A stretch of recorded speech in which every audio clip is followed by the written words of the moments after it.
ஆனா ஒண்ணு டாக்டர், உயிர் வாழற பலம் என் உடம்புல குறைஞ்சுக்கிட்டே வருதே தவிர சாக போறோமேங்கிற பயம் எனக்கு கொஞ்சம் கூட இல்ல. சிகரெட் ரொம்ப பிடிக்கிற போல் இருக்கு, கொஞ்சம் குறைச்சிக்கலாமே.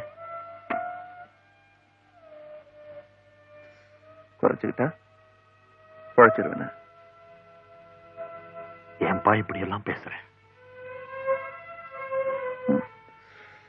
மொத்தமா பேச்சு நிற்க போதே, இப்பவே எல்லாத்தையும் பேசிடலாம். டாக்டர், உங்களால இந்த துக்கத்தை தாங்க முடியாம தயவு செய்து இதெல்லாம் போய் எங்க அம்மா அப்பா கிட்ட சொல்லிடாதீங்க. என்னத்தான் உங்களால பழைக்க வைக்க முடியல, இதெல்லாம் போய் அவங்க கிட்ட சொல்லி அவங்கள சாகடிச்சிடாதீங்க ப்ளீஸ். மை சன், உங்க அம்மாவுக்கு பிரசவம் பார்க்கும்போது நீ பிறக்கிற டைம் சொன்னவன், ஆனா